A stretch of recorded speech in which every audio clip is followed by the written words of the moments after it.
Assalamualaikum warahmatullahi wabarakatuh. Bismillahirrahmanirrahim. Innalhamdulillah sholli wa sallimu ala Rasulillah Muhammad ibn Abdillah. Ayu hadirun ittaqullaha haqqa tuqatih ala tamutunna illa wa antum muslimun. Rabbi shrah sadri wa yassir amri wahlul 'uqdatam min lisani. Wahai sahabat, bertemu kembali dengan Jody tentunya di cerita-cerita misteri. Tapi kali ini Jody akan memaparkan kajian dari macam-macam alam gaib. Seperti sebelumnya, Jody telah memaparkan ada 5 macam alam gaib menurut agama Islam. Yang pertama yaitu alam ruh yang sudah Jody sampaikan kepada sahabat sebelumnya. Kali ini bertemu di part kedua, yaitu Jody akan menerangkan alam gaib yang kedua, yaitu alam barzah atau alam kubur. Alam barzah atau alam kubur, setiap orang pasti akan memasuki alam barzah atau alam kubur. Di dalam kubur akan ada siksa kubur dan nikmat kubur. Alam kubur adalah alam peralihan antara alam dunia dengan alam akhirat. Di alam kubur tidak ada kewajiban beramal soleh, tetapi masih bisa menerima pahala dari amal jariahnya di dunia.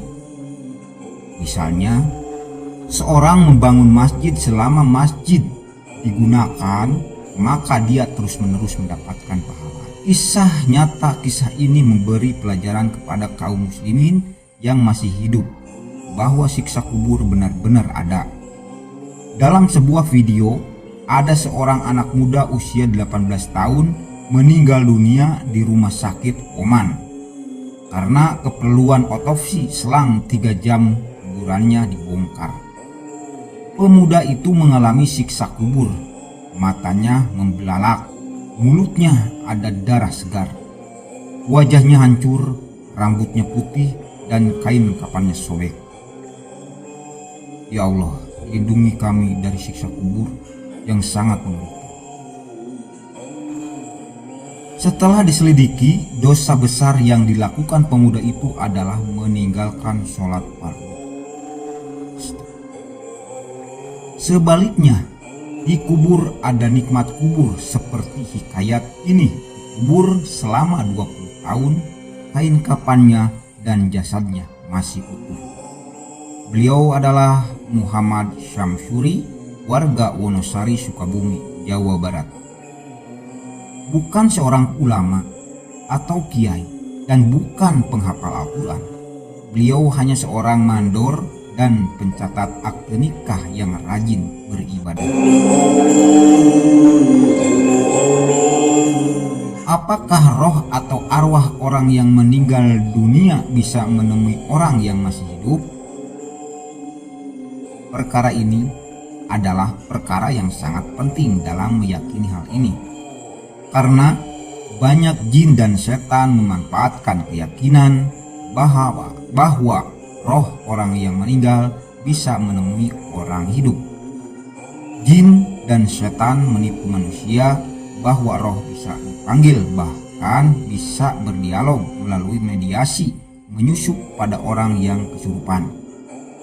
Dalam keyakinan agama Islam, ruh orang yang meninggal hanya bisa bertemu dalam mimpi, kecuali mujizat Rasulullah bisa bertemu ruh-ruh para nabi ketika Mi'raj.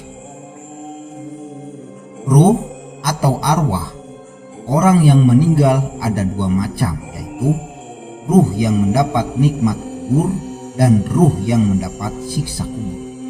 Ruh yang mendapat siksa kubur disibukkan oleh siksa kuburnya. Ia tidak bisa meninggalkan tempat siksanya. Sedangkan arwah yang mendapat nikmat kubur mendapat kebebasan, pergi kemana-mana. Orang yang tidur itu rohnya keluar jasad dan bisa jalan-jalan. Maka ruh orang yang meninggal dan mendapat nikmat bisa menemui orang-orang yang dicintainya dan keadaan orang yang tidur, yaitu melalui mimpi. Bila Anda bermimpi dengan anggota keluarga Anda yang meninggal dan dalam mimpi kondisinya senang, maka itu adalah kabar baik. Insya Allah mereka mendapat nikmat kubur, bahkan bisa berdialog dengan ruh dalam mimpi. Allah memegang jiwa orang ketika matinya dan memegang jiwa orang yang belum mati di waktu tidurnya. Maka ia tahan jiwa orang yang telah ia tetapkan kematiannya, dan dia melepaskan jiwa yang lain sampai waktu yang ditentukan. Sesungguhnya pada yang demikian itu terdapat tanda-tanda kekuasaan Allah bagi kaum yang berpikir. Quran Surat 39 sampai 40. Di manakah ruh di alam barzah berada?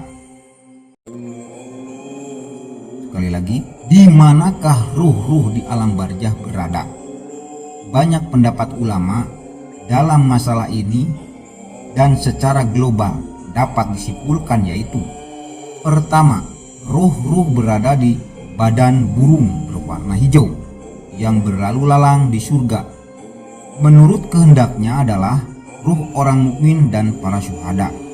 Kedua, ruh tertahan di ambang pintu surga. Ketiga, ruh yang bertahan di kuburnya, seperti hadis tentang orang yang mencuri mantel kemudian dia mati syahid di peperangan.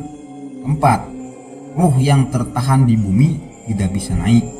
Kelima, ruh yang berada di dalam tungku api, yaitu ruhnya para fitinah. Keenam, ruh yang berada di sungai darah dan berenang di sana. Kemudian dilempari batu setiap kali dia akan keluar dari sungai darah itu. Wahai sahabat, itulah pengertian dari diantara macam-macam alam gaib. Nantikan video berikutnya. Jody akan memaparkan alam gaib yang ketiga. Jody undur diri. Akhiru kalam. Assalamualaikum warahmatullahi wabarakatuh.